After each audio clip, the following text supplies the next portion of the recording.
Good morning. Mhm.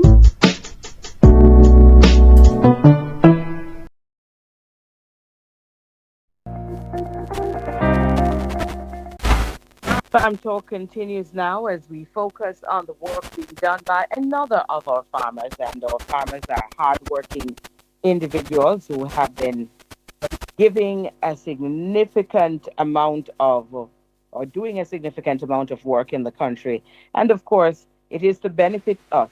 So while they're working to make a living for their farmers, for their families rather, they certainly are ensuring that the needs of our families are met.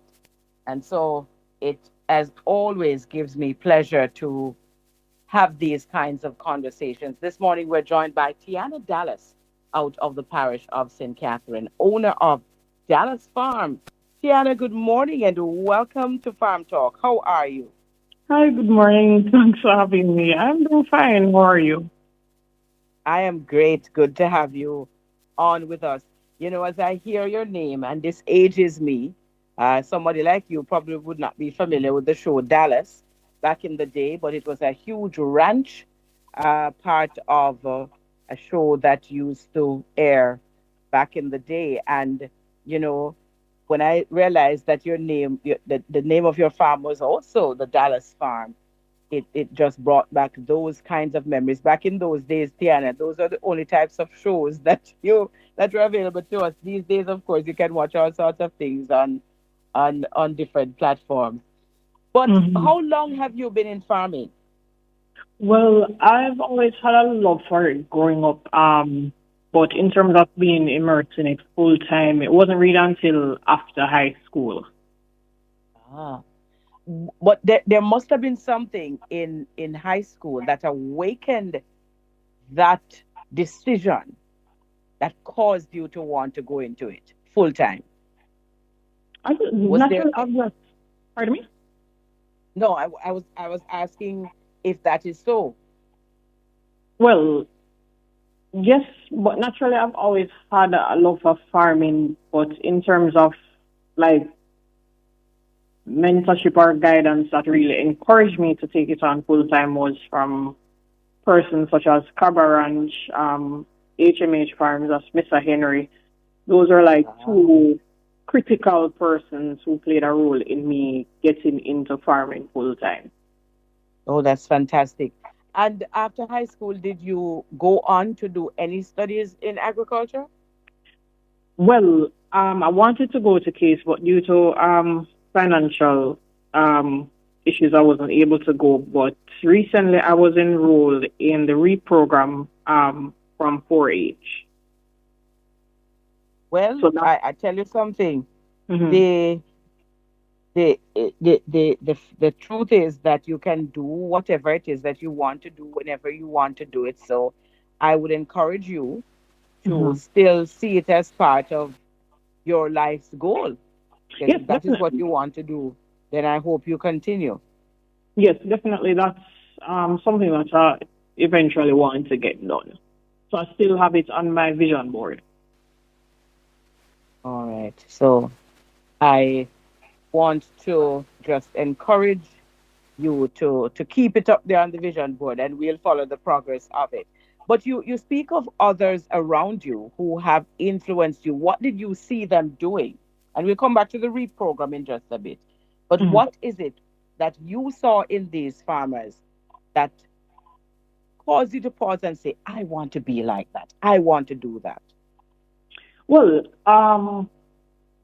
the fact that they were passionate about what it is that they were doing, and I find humility to be one of the most attractive personalities in an individual. And these were two persons who they were never too busy because I had reached out to other farmers before and it was like almost an annoyance when you ask, like, oh, YouTube it, you're young, you'll figure it out. But these two persons, Cabra Ranch and HMH Farms, that's Mr. Henry, they were never too busy to actually answer anything. And, you know, that encouraged me even more to actually get into it because I now had persons who actually cared where my education in farming is concerned. right? And of course that encouraged you to move ahead. And when you started out, what did you start with? Well, pigs. Ah, and Yes. why pigs? Well, there were already pigs at home. Um, but my dad got ill at the time, so I'm like, all right, cool. I guess this is a start. Then eventually I got into the introduction of goats, still from the same coverage as Mr. Henry from HMH Farm. Ah, and what kind of advice did you get in those early days that gave you the impetus to just move forward? Well, they gave it to me like the real deal.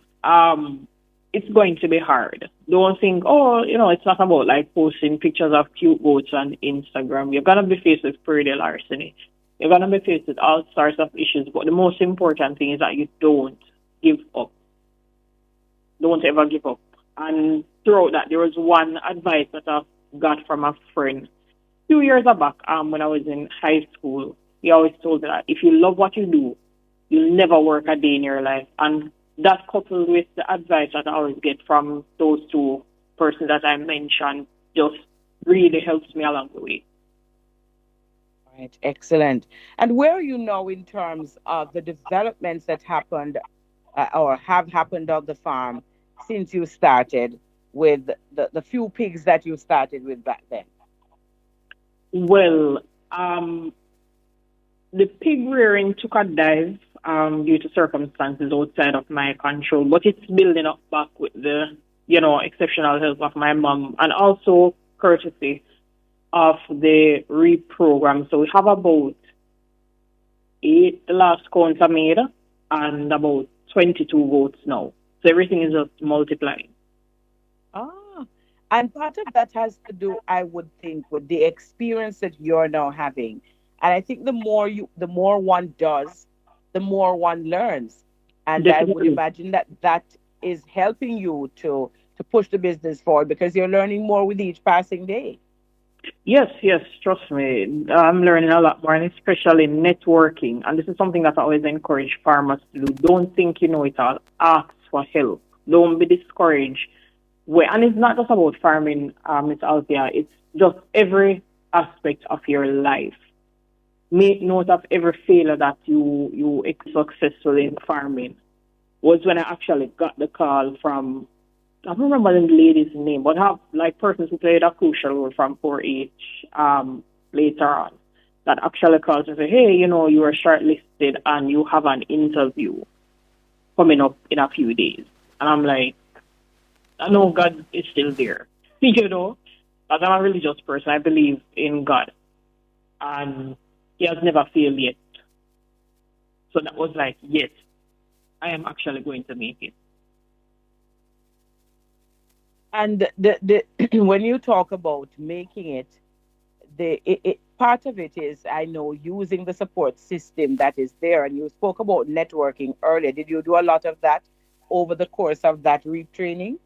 Yes, definitely. I met a lot of amazing farmers, RB farms. Like, it's trust me, it's so much. And even after the program, they still check in to say how things going. There's same for pig farming. I want to get into byproducts. The same for goats, but my main focus for goat rearing is to preserve the native breed, and that drive I must honestly give credit to Colin Brown.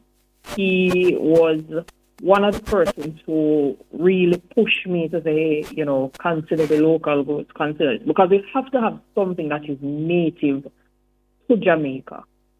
And many persons are just, oh, let's just look at other animals, let's just look at, importing goods. And mind you, I'm not against development. I'm not against development any at all. But if we are to get rid of everything Jamaican, what will we have to say this is ours? Yes, the big goats look nice and pretty and, attractive to win prizes at agriculture shows and all of that. But if we don't preserve what we already have, it makes no sense. And also with the current Minister of Agriculture that we have, Floyd Green, because I believe in firmly giving credit where it is due.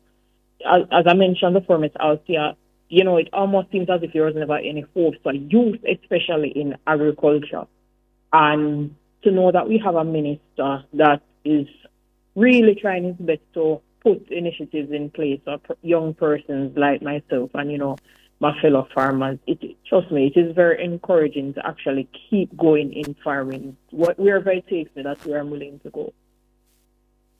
Right. And it certainly sounds as if you know exactly what it is that you're doing. Clearly, you're working with industry professionals. Are you registered with RADA as well? Yes, I am. How important is that? Well, legalities, and it's always good to affiliate yourself with entities that are tied to the field that you are actually in. And my RADA officers are amazing, amazing, amazing. Right. Well, it seems to me as if as you're going along, you're checking every box, which Hmm. Tiana is very, very important. And by the way, are Definitely. you in terms of the business and how it is that you manage? Are you in it to sell or to breed? Which one is going on? Which do you do more of? Well, currently I am breeding with the intention of selling not only live animals but for meat as well. It certainly sounds good. So you have a plan and you are making sure that you're following through on what it is that you plan to do. Will you be at Denby? Well, that's the aim. To be at them once my circumstances allow.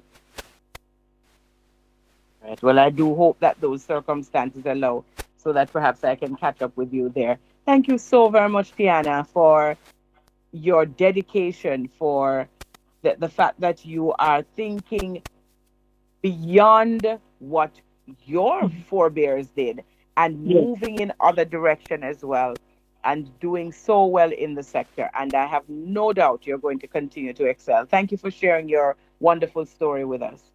All right. Thank you so very much, Ms. Althea. And as I said, I must, um, on behalf of, I know a lot of farmers, thank you, Ms. Althea, for giving us a platform to share our experiences. And, having persons like you, it's also an encouragement. Persons like my mom who still play a critical role in my development. But persons like you, Miss Althea, I'm giving you your flowers from now. Thank you very much for providing this platform again for not only myself but my fellow farmers and also other agriculture experts. Well, thank you so very much for that, Tiana. That certainly warms my heart. And we do it because we recognize that there is a need for this kind of information. And I'm very happy that it is resonating with our farmers and our fishers. Thank you so very much and blessings. You too, Miss Althea. Thank you very much. I'm looking forward to actually meet you soon. All right. Me too. Dallas, youth farmer, St. Catherine livestock farmer to be exact, reap beneficiary, owner of Dallas Farm. And we love to tell these stories, our young people, they know what they're about. They are working towards their goals, and there are lots of lessons that we can learn from them.